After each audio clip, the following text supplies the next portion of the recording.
Assalamualaikum warahmatullahi wabarakatuh. Hari ini saya akan mempresentasikan tentang kehidupan manusia dalam ruang dan waktu. Sebelumnya perkenalkan, nama saya Rania Syabila Zahra dari kelompok 11. Konsep ruang dan waktu. Konsep ruang adalah tempat terjadinya suatu peristiwa atau cakupan pembahasan. Konsep waktu dibagi menjadi 4. Yang pertama perkembangan, yaitu masyarakat mengalami pergerakan berturut-turut dari satu bentuk ke lainnya. Yang kedua kesinambungan, yaitu masyarakat tetap mengadopsi lembaga dan kebiasaan lama. Yang ketiga pengulangan, yaitu peristiwa masa lalu terjadi lagi. Dan yang terakhir perubahan, yaitu masyarakat mengalami pergeseran dan perkembangan. Kedudukan manusia dalam sejarah. Manusia sebagai objek sejarah. Sejarah hanya bercerita tentang manusia dalam ruang dan waktu tertentu.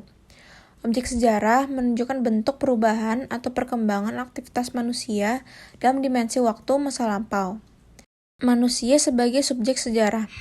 Manusia berperan sebagai pelaku sejarah. Pelaku sejarah merupakan orang yang terlibat secara langsung dalam peristiwa sejarah. Konsep perubahan dan kelanjutan. Kehidupan manusia diwarnai dengan perubahan dan keberlanjutan. Yang pertama, perubahan merupakan ketidaksamaan suatu keadaan lainnya dari waktu ke waktu. Yang kedua, keberlanjutan merupakan perwujudan dari proses perkembangan kehidupan masyarakat yang terus berlanjut meskipun situasi dan kondisi sudah berubah. Faktor perubahan kehidupan manusia dibagi menjadi 3. Yang pertama, faktor internal, seperti dinamika penduduk, penemuan baru, pertentangan dalam masyarakat, dan pemberontakan atau revolusi.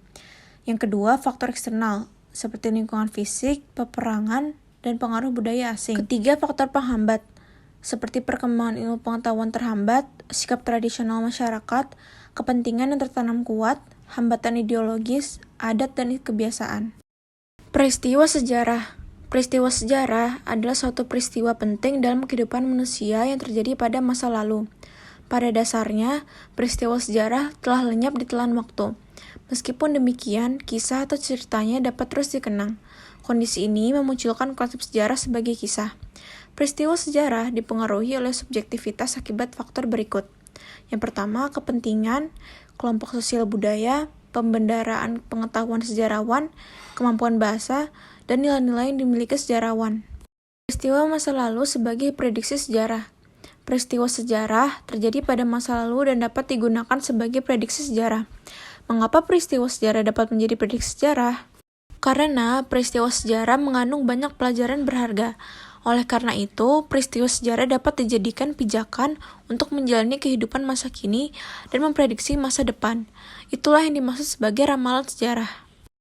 Peristiwa masa lalu terhadap kehidupan masa kini. Setiap peristiwa selalu berkaitan dan berurutan atau kronologis. Keterkaitan tersebut tidak lepas dari dimensi ruang dan waktu. Oleh karena itu, seseorang harus mampu memahami pembabakan waktu dalam peristiwa sejarah atau periodisasi. Secara berurutan, peristiwa masa lalu tersebut berpengaruh bagi kehidupan manusia pada masa kini dan masa depan. Sekian dari saya, mohon maaf bila ada salah kata. Terima kasih. Wassalamualaikum warahmatullahi wabarakatuh.